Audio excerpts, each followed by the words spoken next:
Hello everybody, my name is Karryshh and welcome back to another recap video. Today, it's a Korean horror movie called Ghost Station. Now, I didn't get to watch this movie in English or with English subtitles, so I'm gonna talk about the plot that I understood with just visuals, which will be correct about 95%. Although if I make a mistake, just look past that. The movie is about a ghost station in Korea that is hiding a mysterious past. Now, all of that, if you're new to my channel, then make sure to hit the subscribe button and give this video a thumbs up. It is free for you and it is something that helps me out a lot. You can also follow me on Instagram to stay updated on the content I'm working on or in general if you want to talk to me. With that said, sit back and relax as I recap Ghost Station, Korean horror. So the story starts at Osu station where we see a guy waiting for his train. Suddenly, he notices this woman wandering around aimlessly like she has no reason to be there.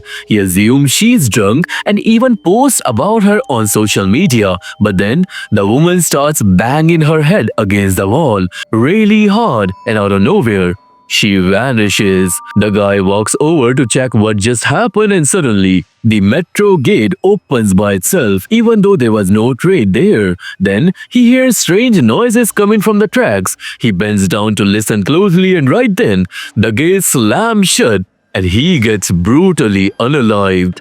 Now the scene shifts to a news reporter named Nayan. She recently did an interview with a famous actress which made her go viral. Now her company is pushing her to take a bigger story. We also learned that Nayan's boss doesn't treat her well. She constantly belittles her and she assigns her to report on Osu station, the place where that man died. Now Nayan heads to the station and talks to two workers there, Choi and Bo-young. They were both open to being interviewed and actually have a bunch of story related to the station. They talk to Nayan after work and Choi and Bo-young sit with Nayan on the stairs while she asks him questions. That's when Choi shares a weird story from a while back. One night a strange man showed up at the station and he saw him on the security camera, but suddenly the camera went out and the guy jumped onto the tracks. Choi ran to save him, but the man looked like he was possessed, just standing there staring into some dark spot by the tracks, and eventually he got hit by a train and got unalived. Here Choi also mentions about a shaman who investigated Osu station. Now Nayan decides to meet this shaman and interviews him as well. Now the shaman tells her that he had only gone to the station after the man's death, and while investigating he saw a little girl who showed him a number 1111 before vanishing into thin air. That's when the shaman realized that the place was haunted by the spirits of many children. Nayan then tells Choi about this and with his help, she manages to set up a meeting with the station's director, but the director denies everything. He says that there is no haunting or anything unusual, and that's why Nayan knows that she'll need to find another way to get internal info. Meanwhile, we see Choi, who is still traumatized from the earlier accident. Bo-young also keeps messing with him, scaring him for fun. But one day, after one of these jokes, Bo-young sees a number 1013 written on a mirror. However, he brushes it off. Now, following Nayan's request, Choi sneaks off to gather internal data. While no one's looking, he steals everything onto a pen drive. And now when he's going to give the pen drive to Nayan, he bumps into this super weird guy who looks kinda possessed, and Choi instantly recognizes him. It's the same train driver from the night the other guy got hit and unalived. For now, Choi ignores this man and heads straight to Nayan to hand over the pen drive. He tells her everything, including the train driver he just saw, and now Nayan suspects that the train driver might be possessed by the spirits haunting Osu station, so she heads back to the station to track the driver down. She soon finds him, and there's a strange woman sitting next to him. As Nayan approaches, the woman quietly gets up and walks away, and you should remember this woman for later. After she leaves, Nayan tries to interview the train driver, but he doesn't say a word. Turns out he's possessed by the spirit of a little boy that we see behind him. There are even scratch marks on his neck from that spirit, and a few days earlier the spirit had shown him a number as well. Now without saying anything, the man starts to leave and Nayan follows him. Nayan follows this man all the way to the basement where he's just standing silently staring at a corner. Then out of nowhere, he says he saw the number 0329. Obviously Nayan doesn't understand what that means, so she tries to get closer, but suddenly the man turns evil and she freaks out and runs away. Now as Nayan was going home, she feels a little happy because people around her are reading her story about Osu Station. But soon she starts getting terrifying nightmares. One morning after a nightmare, she wakes up in the office where everyone is cutting a cake for her cause her Osu Station story went viral. Everyone is celebrating until her boss shows up and she completely ruins the vibe. She brings some shocking news. Actually, the train station authorities had called and told her that Nayan had been acting weird at the station. When they checked the CCTV footage, it becomes clear that Nayan wasn't actually talking to anyone cause that man, that train driver, had already died long ago. He had hanged himself in the basement and Nayan was actually staring at his dead body. Basically, Nayan had been talking to a ghost and that ghost led her to its dead body and the whole thing got recorded on security camera. Nayan is totally shocked and now her boss is seriously pissed at her. Later, Nayan finds the woman who had talked to that ghost before her and she goes to the woman's house. Her name is Lynn and as soon as Lynn sees her, she starts talking strangely. She tells Nayan that the spirits of the missing children are going to kill everyone. That's when Nayan finally learns the dark history of Osu Station by Lynn. Now you see, before the station was built, there was an old well at that location. There was also a kidnapper who used to trap children in that well, and eventually a bunch of them were unalived. How exactly, we will find out later, but those children's evil spirits still haunt the place, which is why Osu Station is so cursed. Lynn wants Nayan to stay away from the station or she could die as well, but Nayan's already made up her mind. She's going to solve this mystery anyhow. That is why she searches online and finds an old photo of the well and a house that was built next to it. She sends the photo to Lynn, who's completely shocked by the photo, and then the next day Lynn tells Nayan to visit the shaman again. Nayan and Joy go to see the shaman, who also runs a morgue, and he has the body of the train driver from earlier. Now while Nayan is taking picture of the corpse, she feels uneasy. Something paranormal is definitely going on with this body, but the main question is, what are those weird scratch marks on the body? Now here, Shaman explains that ever since Osu Station was built, many people have died and all of them had those exact same marks on their bodies. While looking through old corpses' photos, Choi notices the same mark on Shaman's hand but doesn't say anything here. Choi also sees a child's ghost standing behind Shaman, but he keeps quiet about it as well. Shaman explains that those scratch marks are actually from the spirits. According to him, there are several child spirits at the station. If a spirit chooses someone as its target, that person first sees a number and then the person gets scratched by the spirit. Once that happens, there is no escaping death. Now we switch to Lynn, who opens a diary. It has a list of names with strange numbers next to each one, and there's also an old photo showing a man and a brother-sister duo. When Lynn sees that photo, she gets scared and we start to realize maybe she lived in the house which was built next to that well. The next day, Nayan publishes the story about the well and the kidnapper, and it becomes a bigger hit. Everyone at the office is celebrating again, but here's the scary part. Cause of this story, more and more people started visiting Osu Station, and that means the spirits of the children now have more potential victims. People are now posting about getting fake number and scratch marks on their bodies, and that kinda scared Nayan, like what she had done is kinda wrong. But one of her co-workers tries to calm her down, saying that all those photos and claw marks going viral online, they're all probably fake, just made for views. Meanwhile, Choi and Bojang go for a meetup, and now Choi notices claw marks on Bojang's hand. Choi freaks out and he accuses Bojang for faking it all for social media drama. But the thing is, Bojang is not faking anything. He's actually cursed. Just like Bojang, a famous girl had also gotten marked. She heads to the restroom to try and cover the marks, but suddenly the light starts flickering and a child spirit shows up and grabs her. The spirit attacks her violently and scratches her all over. She ends up getting locked inside the bathroom stall, where the spirit ends up unaliving her. Hearing her scream, Bojang runs into the restroom, but when he checks from under the stall door, another ghost appears and scares the life out of him.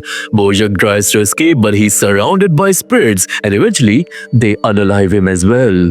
Now the scene cuts to Nayan. She gets a call from her boss telling her there's been an incident at the station and that she needs to go and report it ASAP.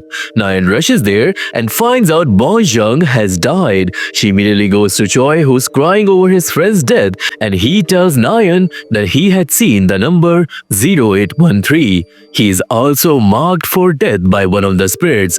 A little girl's ghost had scratched him as well, and now Choi is cursed. That night, Nayan stays over at Choi's place to comfort him, but Choi has a terrifying dream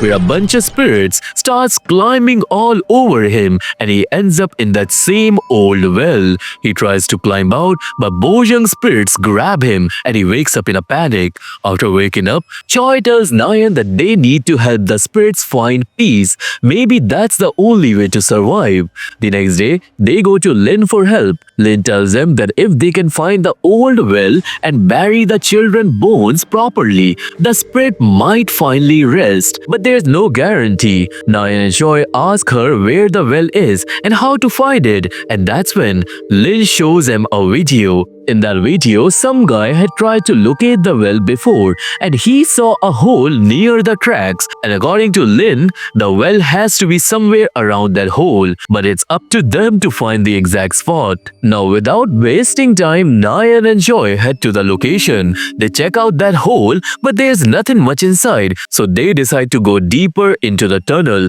especially since Choi hears strange noises coming from that direction. Inside the tunnel, Choi sets up his camera and it starts picking up a ghost slowly creeping toward him. The spirit gets super close and suddenly it scares the hell out of him. For a moment, even Nayan appears evil to him and he starts screaming, but she manages to calm him down. They keep moving forward and eventually they find a door. On the other side, it looks like some excavation work was already done, but there was no proper tunnel yet. They head into that dark cave and finally, they reach the well. Their plan is to find the children's bone and give them a proper burial to bring them peace. That's where they start digging, and suddenly, one of the spirits grab his hand and they both freak out. Then, one by one, all the kids' spirits start crawling out from the walls and surround him. The spirits start crying and screaming loudly. And hearing that, Nayan gets emotional. She can actually feel their pain. And then out of nowhere, the ghosts vanish, revealing the children's bones behind. That's when Nayan realizes that the spirits didn't want revenge. They just wanted to be free. Nayan and Choi call the authorities and finally, the missing kids are found. Hopefully, their souls can now rest in peace. And hearing this news, Lin gets really emotional and happy. But on the other hand, Nayan's boss starts yelling at her. She's upset now because the spirits are gone, so how will their company get hit stories? Basically, the woman's a total jerk. Now later that night, we see Choi, who thinks everything is finally over, but suddenly a spirit grabs his hand. Scared out of his mind, he runs away and spots Shaman at the station. What shocks Choi is that the mark on Shaman's hand is completely gone. Now she remembers Shaman was cursed as well, and Choi noticed that, but he kept quiet about it, and now he's shocked because the mark is gone. Not only that, Choi notices that his own curse mark hasn't faded, which means he's still cursed. But maybe Shaman can help him. So Choi immediately asks him for help, but Shaman refuses and walks away. Still desperate, Choi begs and shows up at his house, pleading for help. And meanwhile, Lin visits Nayan's place and shares a story no one really knew. Turns out, while Nayan and Choi were busy helping the spirits find peace, on the other side, Shaman had tried to unalive Lin, and you may wonder why. You see, during the fight between Shaman and Lin, the cursed mark from Shaman's hand somehow transferred to Lin, and here's the real kicker. Shaman and Lin are actually siblings, and their father, he was the kidnapper who unalived all those children. He used to keep the kids inside the well, and one time, Lin had snuck out and she had found the kids. However, her dad pulled her away from the place, but before leaving, Lin had promised to those children that she will come back to save them. However, that day never came, and all the kids were murdered inside the well. Anyway, Lin breaks down crying as she shares this story with Nayan, saying that all the evil traits of her father now live inside the shaman, and that's why he didn't want the spirits to find peace. Now, because Lin helped Nayan to help the spirits, Shaman tried to unalive her, but during the struggle, his cursed marks transferred onto her. Lin then shows Nayan her father's kidnapping diary,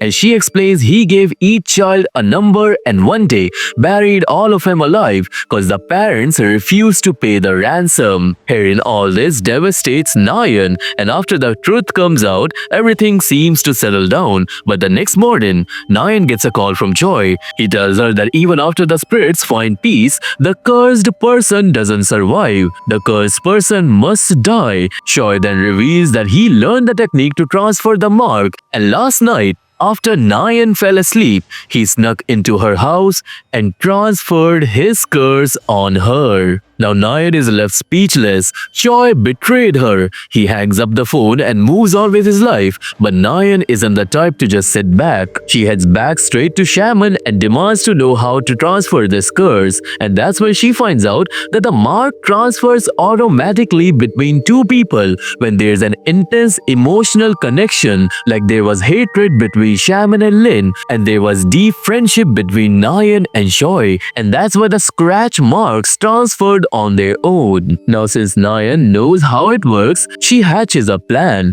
She gets all dressed up, storms into her boss's office, slams her resignation letter on the desk, and completely roasts her. Then before leaving, Nayan hands her boss a number and tells her that after today, she will get cursed by the spirit of Osu Station. Of course, the boss doesn't believe her, and that's why Nayan challenges her to pick up the number she wrote on a piece of paper. And the second the boss picks up the number, Nayan smiles and walks out. As she leaves, the curse mark transfers from Nayan to her boss, and the boss starts screaming in fear, and this is where the movie ends. So this was the recap video on the movie Ghost Station, and I hope you have liked this video. If you have, then please subscribe to the channel and give this video a thumbs up. I really need your support to grow further. If you want to watch this movie, there's a link to my Telegram channel in the description box. If that link does not work, just go to Telegram and put my channel's name in the search bar. How and when you can find it on Telegram will be revealed on the channel. So go join that, and also follow me on Instagram. Also look into my third channel where we discuss about the mysteries of the world. For now, I'll see you all on the next one. Till then, stay awake, because they always see you.